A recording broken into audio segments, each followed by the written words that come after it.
Welcome to WPP Talks, conversations about the future with people creating the change. I'm delighted to be joined by CNBC anchor Joumanna Bercetche. Joumanna joined CNBC in 2017, having spent 11 years across city institutions. Joumanna graduated with an economics degree at the American University of Beirut and was awarded the Penrose Prize. Joumanna, welcome. Thank you. It's great to be here.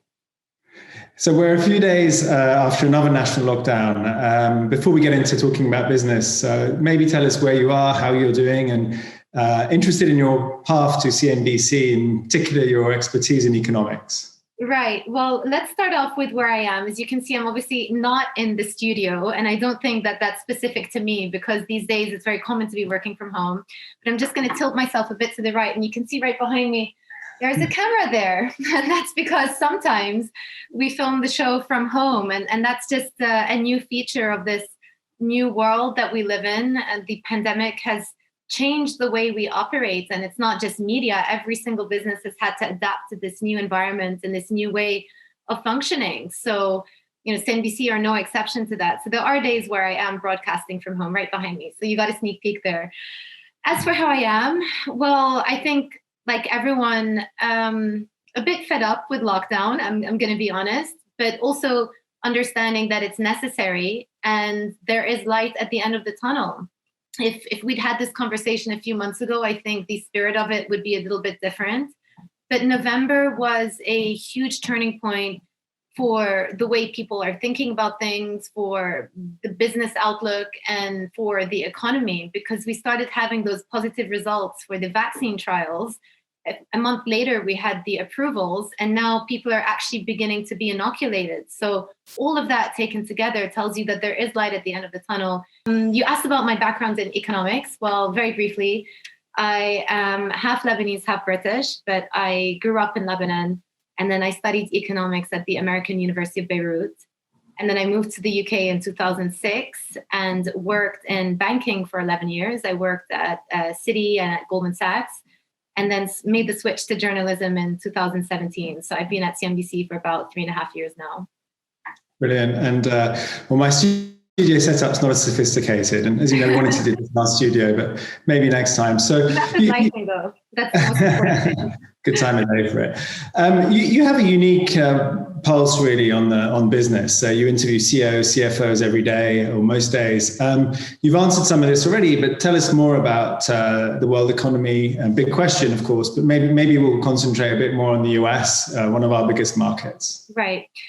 Well, there's a lot to unpack here. And let me caveat everything by saying no one has a crystal ball. And if you rewind to exactly 12 months ago, I was prepping to go to Davos. And around the third week of Davos, we heard of this new virus that was coming out of China, but no one really understood it and what the implications might be. And at the time, I sat down with policymakers, the CEOs and the CFOs that you mentioned, and we were talking about the outlook for 2020, and they all said, well, they're cautiously optimistic, that there didn't appear to be any obvious obstacles on the horizon. 2 months later, the whole world is in shutdown. So, the outlook is very much now dependent on the vaccine rollout, which is what we touched upon a little bit earlier. The people that we speak to say, given that there's been a bit of a delay between the production of the vaccines and the rollout of the vaccines, probably means that Q1 is going to be a bit of a write-off, economically speaking, after a very, very difficult 2020 for the annual year. But come Q2 and the latter half of 2021, we should start to see a pickup in activity. And the pickup rationale is based on a couple of factors. The first is that we saw an unprecedented amount of government support come in and support these economies, global economies. So you had central banks and government officials come up with policies that had not been adopted in the past. Things like direct checks in the US. People were literally receiving $2,000 checks in the post. Never happened before. In the UK, we had the furlough scheme. You had these unemployment benefits that came up. So governments had to be very creative in how they responded to the crisis. And then so had central banks. Central banks cut rates. They started buying up more bonds, and all of that to say that they tried as much as possible to keep businesses ticking while the economy was nosediving.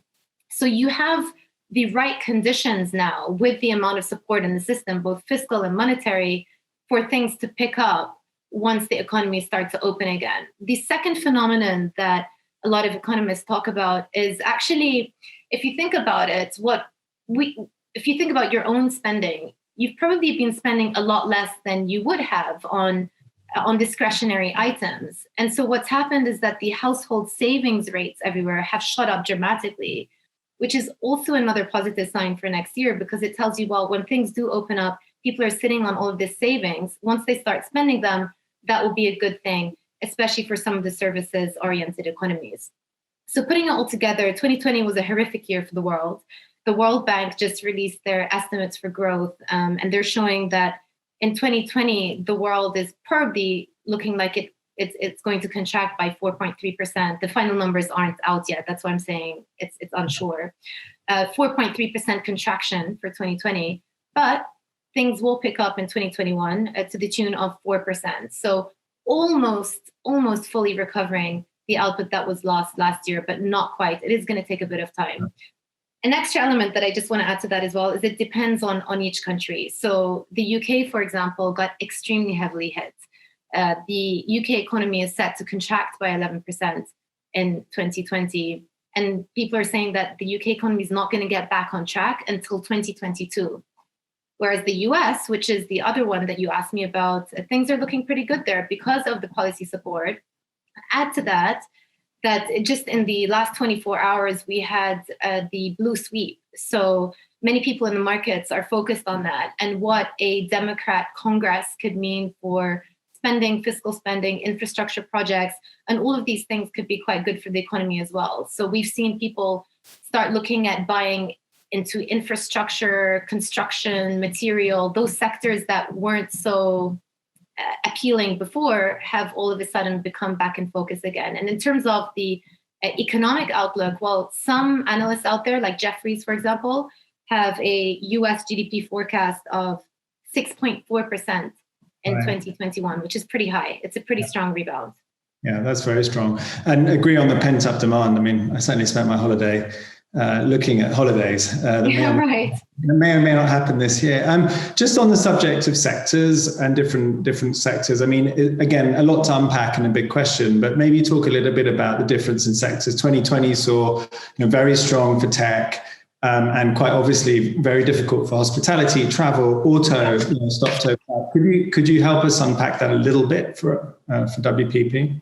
Yeah, so let me actually just start with something with the 10,000-foot vision, which is that stock markets continue to go from strength to strength despite what's been happening on the ground. So we ended the year with US stock markets at all-time record highs. You had the NASDAQ, which is the tech-heavy index in the US, end the year up more than 40%. Yeah. This was the biggest year ever, well, since 2000 for tech IPOs. So there's a big dichotomy between what financial markets are telling you and the sheer amount of economic pain that's going on the ground. But if you think of the sectors, well, again, it was a year of two halves, because as soon as the pandemic struck and as soon as people realized how bad it was going to be, these sectors that were exposed to the pandemic, like airlines, travel, hospitality, retail, all of those sectors got hit quite hard. But then, as I mentioned, the government policy support came in, the central banks did their thing, injecting trillions of worth of liquidity into the system. And then the investors started saying, well, let's not play for the full collapse of the system because there will be an out one day of this pandemic. And let's focus on the strongest companies within those sectors and buy into them. And what we saw in the latter half of the year, and especially after November with the vaccine rollout, is investors did want to start buying into those sectors again, the ones that got hit. So here I'm talking about the retail, hospitality, travel. There's still a long way to go. Still, many of them are trading anything from 30 to 40% from where they were pre-pandemic, but they've also covered a lot of ground as well. Got it. And then how about, could you maybe talk a little bit about auto and what you're hearing there across the auto sector? Yeah, well, autos is an interesting one because there are so many structural issues that have faced the auto sector, and particularly in Europe with the diesel emission scandal from many years ago. I mean, obviously the German car makers have recovered from that. But the big focus now, and you can't talk about autos without talking about electric vehicles. That's really where it's at. Tesla is unbelievable how well it did in 2020. I mean, the stock was up 600%, I believe, something mad, like an astonishing number, up 600% for Tesla alone.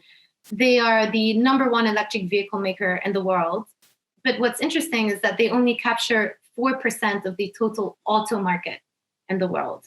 And what this tells you is that there's a lot of room for the traditional automakers to move into the electric vehicle space. Out of the 10 largest electric vehicle makers in the world, 5 are in China. Right. So that tells you as well, from a geographical perspective, China's leading the race. Tesla obviously very prominent, but then there's big room for some of the other big traditional US automakers to get up to speed as well. And then in Europe, we have Volkswagen making a big push in electric vehicles too. So that's where the future is. And that's not only, by the way, a theme that's common to the auto industry, it's a theme that we hear more and more of when we talk about investing and where you want to put your money. The best performing ETFs this year were the ESG ETFs. So that's environment, social, and governance funds that basically invest in companies that have sustainability and those particular themes in mind. And it does tell you that, again, investors are becoming a bit more discerning about where they put their money, and they're thinking about investing in companies that are forward-looking. And I think that's also been amplified by the pandemic, because this is a year where all of us have had to reevaluate the way we work, the way we live, the way we interact. And the companies that have done best are the ones that are looking ahead to a future where a lot more of it is technology enabled. And just maybe moving a little bit into geopolitics. I mean, we're both in London. Brexit's now happened. What are you hearing from the people that you're talking to and in the market in terms of sort of the immediate effects of Brexit? We're the first week still, I understand that. Talk a little bit about that and some of the things that you're hearing there and seeing and witnessing.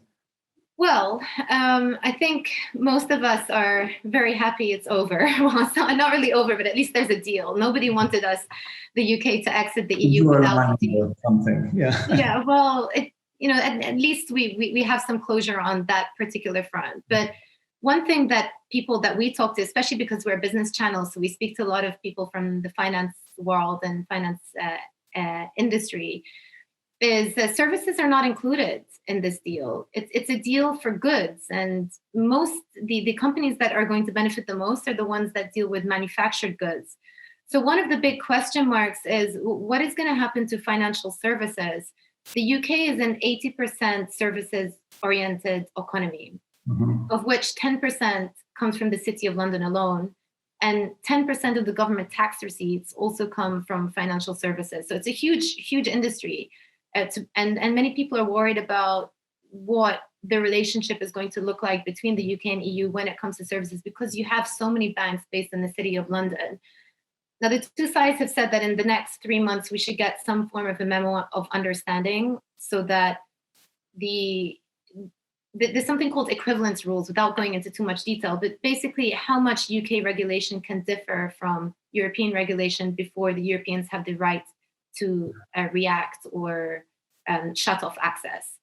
And so that's going to be a really big point for the financial services industry. But looking ahead, one important point that I want to mention is back in 2016, many think tanks had forecast that hundreds of thousands of jobs would be lost to the EU because of Brexit.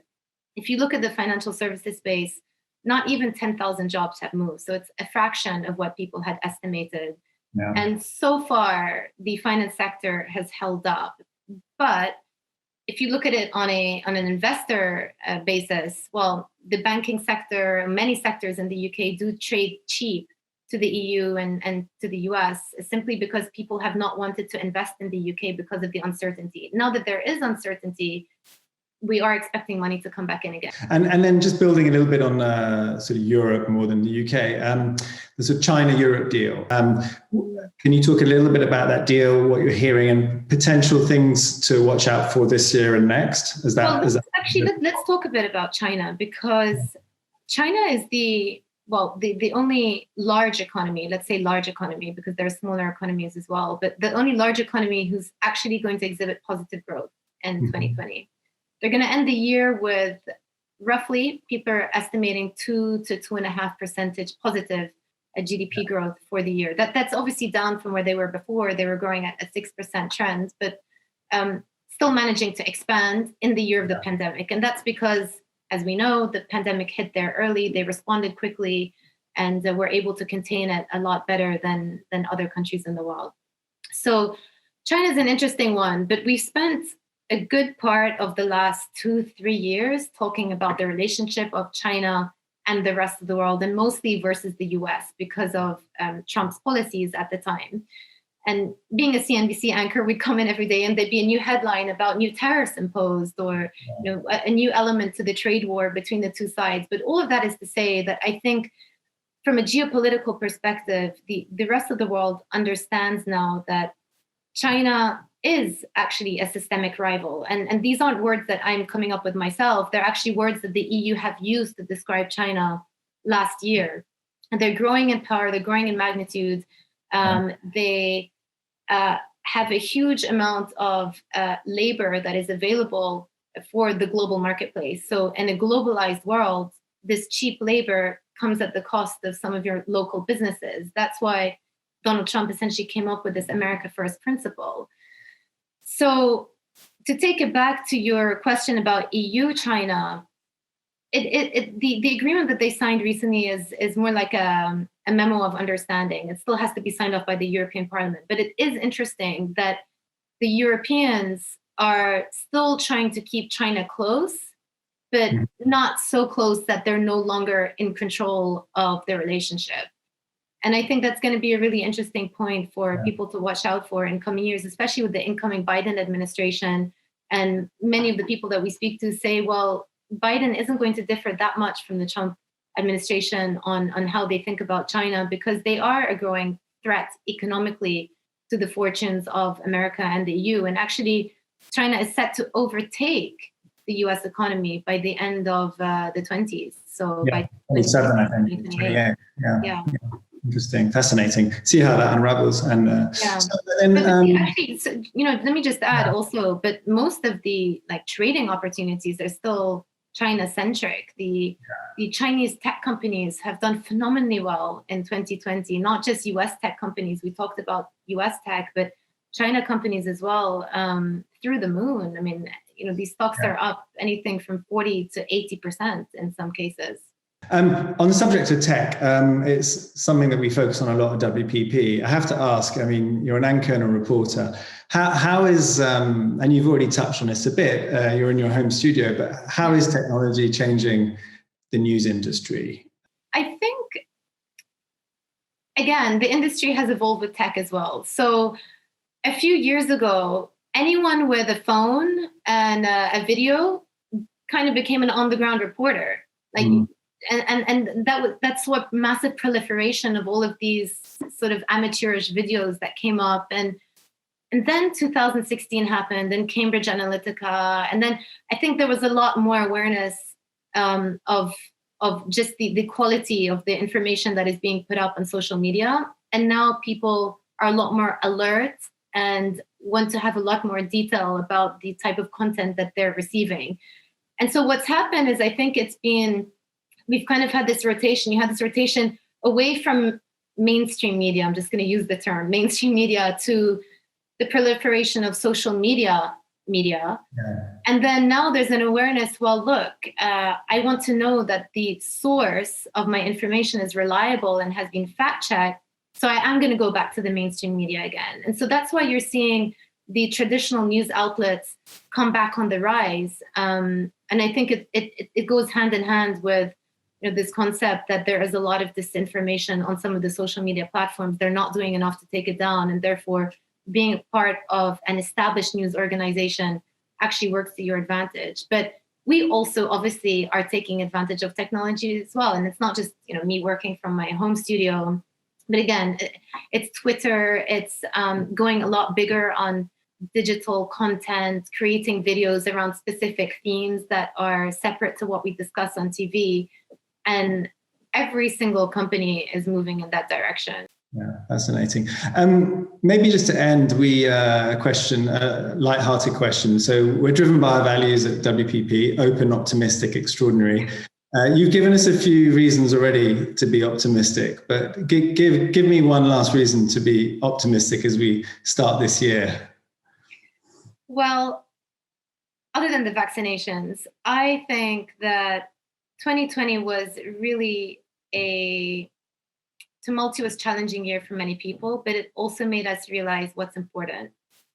And I think a lot of us have had a lot more time to spend with our families, having Zoom conversation with our friends, missing that social contact that we would have had in the past and normally. And I think going forward, once life does, quote unquote, go back to normal, we will value those relationships a lot more. And so maybe, and I know this sounds like a bit of a cliche, but maybe the world will come out of this a little bit kinder and a little bit more respectful to one another. Couldn't agree more. A great way to end. And Joumanna, thank you. And thank you for being the first on our new series of WPP Talks. Appreciate it. I'm very honored to be the first. Thank you.